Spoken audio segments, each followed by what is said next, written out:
بسم اللہ الرحمن الرحیم۔ السلام علیکم پیارے دوستوں، پاک انفو پورٹل میں آپ کو ویلکم کرتے ہیں۔ دعا اور امید یہی ہے کہ آپ سب تندرست اور محفوظ رہیں۔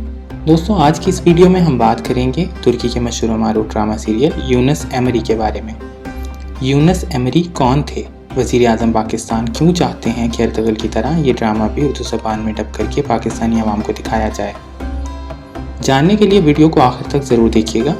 ہمارے چینل کو سبسکرائب کریں، اپنا فیڈ بیک کامنٹس میں ضرور دیں، ویڈیو پسند آنے پر لائک کریں اور اپنے فرینڈز کے ساتھ شیئر بھی کریں۔ تو کرتے ہیں ویڈیو کا باقاعدہ آغاز۔ سب سے پہلے ہم یہ جانیں گے کہ یونس ایمری کون تھے اور ترکی میں ان کی زندگی پر ایک سیریل کیوں بنایا گیا۔ تو دوستوں، یونس ایمری، جنہیں درویش یونس بھی کہا جاتا ہے، وہ ترکی کے علاقائی شاعر، فلسفی اور ایک صوفی شاعر تھے۔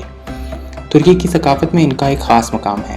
یونیسکو یعنی United Nations of education, scientific and cultural organisation, جو کہ اقوام متحدہ کا ملکوں کے مابین امن کی ترویج کا ادارہ ہے، اس نے 1991 کو یونس ایمری کی 750ویں سالگرہ کی مناسبت سے the international Yunus Emre year قرار دیا تھا۔ یونس ایمری کی اپنے زمانے سے لے کر آج تک ترکی کی ثقافت پر ایک گہری چھاپ ہے، کیونکہ یونس ایمری اوائل کے ان شاعروں میں سے ایک ہیں جنہوں نے فارسی یا عربی کے بجائے بولی جانے والی ترکی زبان میں اپنا شاعرانہ کلام تخلیق کیا۔ یونس ایمری اور ان کے ہم عصروں کو قدیم و گمنام علاقائی داستان زبانی موصول ہوا کرتی تھیں۔ تب تحریر سے زیادہ داستانوں کا سینہ بسینہ چلنے کا سخت رواج تھا۔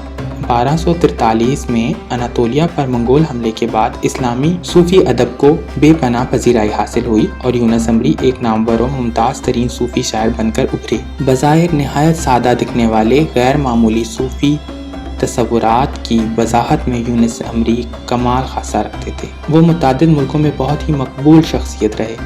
آذربائیجان سے بلقانز تک پھیلی ہوئی 7 مختلف وسیع آبادیوں کے درمیان یونس ایمری کا مزار اپنے علاقوں میں رکھنے کی سعادت پر تنازع رہا۔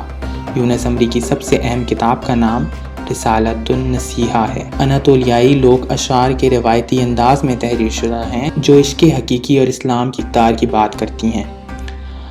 پاکستان میں ارطغرل کی کامیابی کے ساتھ ہی وزیر اعظم پاکستان نے خواہش کا اظہار کیا ہے کہ پاکستانی عوام عظیم مسلم صوفی شاعر کی زندگی پر مبنی سیریل دیکھیں، جسے پی ٹی وی پر اردو زبان میں ڈبنگ کے ساتھ دکھایا جائے گا۔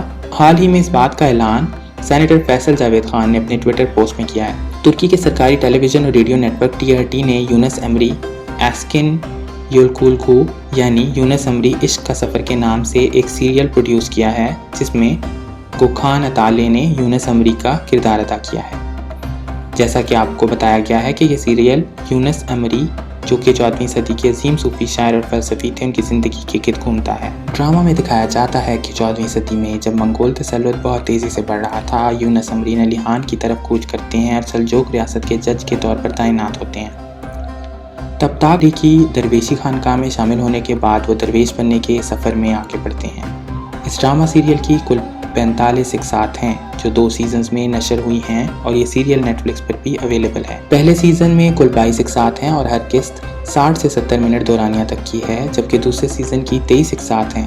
دوسرے سیزن کی کچھ ایپیسوڈز 84 منٹس دورانیہ تک کی ہیں۔ پی ٹی وی یہ ڈرامہ کتنے ایپیسوڈز میں پیش کرے گا، یہ منحصر ہے اس بات پر کہ ایک قسط کتنے دورانیہ کی نشر کی جاتی ہے، کیونکہ پاکستان میں عام طور پر ٹی وی ڈرامہ کی ایک قسط 40 سے 45 منٹ تک کی ہی ہوتی ہے۔ تو انتظار کیجیے اور امید کرتے ہیں کہ پی ٹی وی یہ سیریل بھی جلد ہی اپنے ناظرین کے لیے اردو زبان میں ڈبنگ کے بعد پیش کر دے گا۔ اگلی ویڈیو تک کے لیے اجازت دیجیے۔ اللہ حافظ۔